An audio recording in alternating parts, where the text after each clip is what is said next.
بسم اللہ الرحمن الرحیم۔ سامعین، ناظرین اور حاضرین، سلام۔ میں ہوں خالد محمود خان، آپ کے لیے لایا ہوں آپ کا پروگرام عوام کا پاکستان۔ میں آج جس خاتون کے متعلق بات چیت کرنا چاہتا ہوں، جب میں اس کو سمجھنے کی کوشش کر رہا تھا تو میرے ذہن میں ابتدا ہی میں اس کے اعزاز میں ایک لفظ آیا تھا، مادر وطن۔ میں اس کی بات بعد میں کروں گا، پہلے میں وطن اور اس کے مادر وطن ہونے کے اعزاز کی بات کروں گا کہ ہم وطن کو مادر وطن کیوں کہتے ہیں۔ ماں اور وطن اپنے اپنے وطن سے ہمیں جنم دیتی ہے، ہمیں پالتی ہیں، ہمیں پالتی پوستی ہیں، تربیت کرتی ہے، عزت کی اقدار سکھاتی ہے اور ہمارا سارا ذمہ داری کا کام ادا کرتی ہے، اس لیے ہم ان کو مادر وطن کہتے ہیں۔ وہ میری محافظ ہے، عوام وہ آپ کی محافظ ہے، عوام وہ خواص کی محافظ ہے، اس کو ہم مادر وطن کہتے ہیں۔ وہ اپنے وطن سے ہمیں پیدا کرتی ہے، اپنے وجود کا لہو ہمیں پلاتی ہے اور ہم اس کے سیراب ہوتے ہیں، اس کی اقدار سے، اس کی عزت سے، اس کی رحمت سے اور اس کی برکت سے۔ خواتین قابل احترام اس لیے ہوتی ہیں اور زیادہ قابل احترام ہوتی ہیں۔ میں ایک باپ بھی ہوں، آپ سب سننے والوں میں بہت سارے لوگ باپ ہوں گے اور بہت ساری خواتین مائیں ہوں گی، کچھ میری بہنیں ہوں گی، کچھ بیٹیاں ہوں گی، کچھ چھوٹی بچیاں ہوں گی۔ سب خوبصورت ہیں، سب اچھی ہیں، سب کے لیے میں دعا کرتا ہوں پاکیزگی کی، نیکی کی اور اچھائی کی، اور نبی رحمت للعالمین کی سنت اور کردار اور ان کی احادیث پہ عمل کرنے کی دعا کرتا ہوں۔ خواتین کیا ہوتی ہیں؟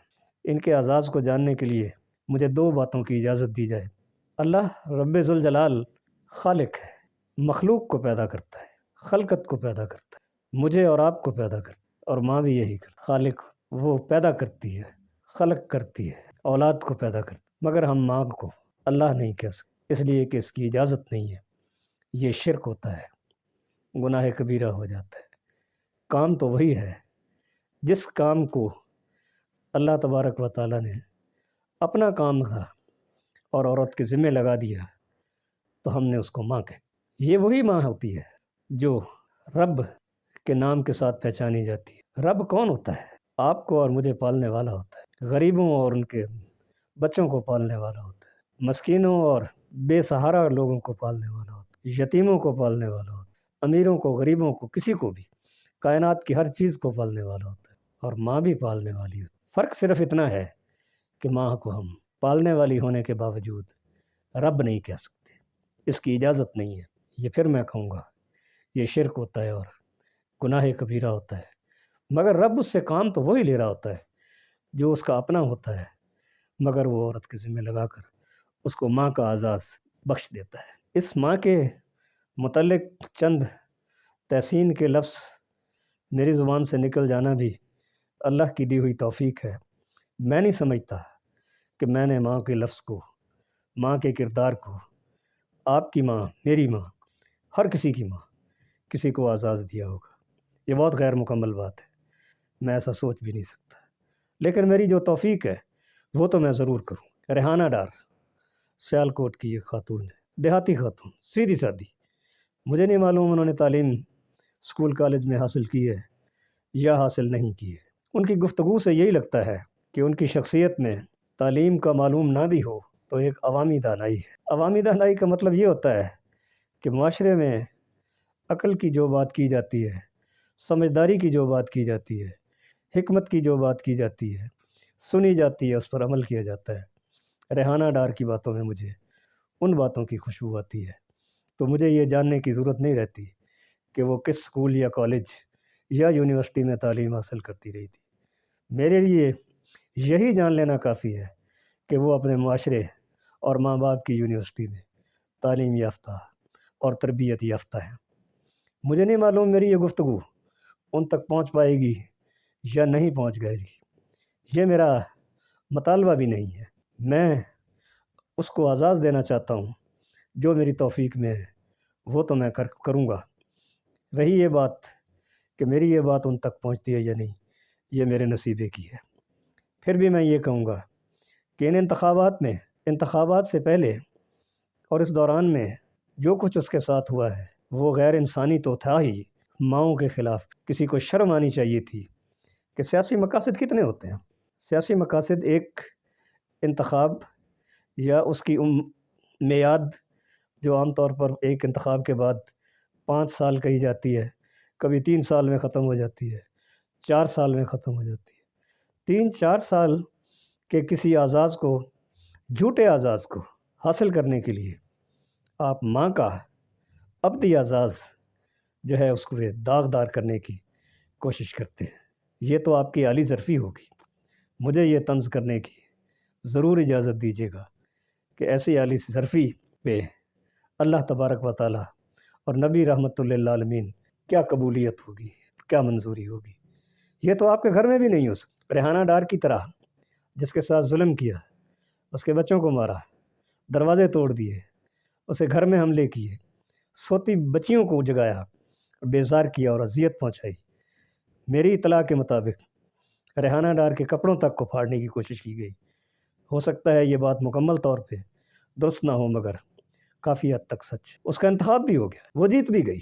45 فارم میں اس کا جو سکور ہے وہ بہت زیادہ ہے، اور وہی سکور 47 میں دیکھیں گے تو پتہ چلے گا کہ کم ہے۔ اس کے علاوہ اور بھی سیاسی وجوہات ہوں گی۔ اس انتخاب میں جتنی مداخلت ہوئی ہے سرکاری اداروں کی، سیاستدانوں کی ایما پر، جھوٹے اور بددیانت دولت مندوں کے زور پر، عوام کی لوٹی کھسوٹی ہوئی دولت سے عوام ہی کو مار دینے کے لیے جو لوگ آمادہ ہیں، ان کے زور پر اس انتخاب میں کیا کیا کارنامے سر انجام نہیں دیے لوگوں نے۔ میں نے تو آج بھی ایک اور پروگرام میں ووٹ منڈی کے لفظ سے ایک بات چیت کی ہے۔ اس کا مقصد بھی یہی تھا کہ یہاں تک کی شیطانیت تو ہوئی کہ ووٹ رائے ہوتی ہے جس سے ہم اپنے حقوق کا تعین کرتے ہیں، عوام اپنے حقوق کا تعین کرتے ہیں، اس کی بھی خریداری شروع ہو گئی، اور وہ بھی کس پیسے سے کی گئی؟ یہ وہی پیسہ تھا جو اسی عوام سے لوٹا گیا، ان کی جیبوں سے لوٹا گیا، ان کے زبان سے لوٹا گیا، ان کے رزق سے لوٹا گیا، ان کے حلق کے پانی سے لوٹ لیا گیا، اور وہ لوٹ کر انہی کو خرید لیا گیا۔ اس طرح کا ظلم جس معاشرے میں ہوتا ہے یہ بہت بڑی بد نصیبی ہوتی ہے۔ کہنے کو جی نہیں چاہتا، مگر ہے تو حقیقت کہ کرتا تو کوئی اور ہے یہ ظلم۔ لوگ بات کرتے ہیں کہ جی ہمارے ملک میں تو یہ خرابی ہے، ہمارے معاشرے میں تو یہ خرابی ہے۔ معاشرہ تو بذات خود کوئی چیز نہیں ہوتا، معاشرہ تو لوگوں کا ایک مجموعہ ہوتا ہے جو مل جل کر رہنے کی آرزو کرتے ہیں، قدریں پیدا کرتے ہیں، اس کو ہم ثقافت کہتے ہیں۔ ملک کیا ہوتا ہے؟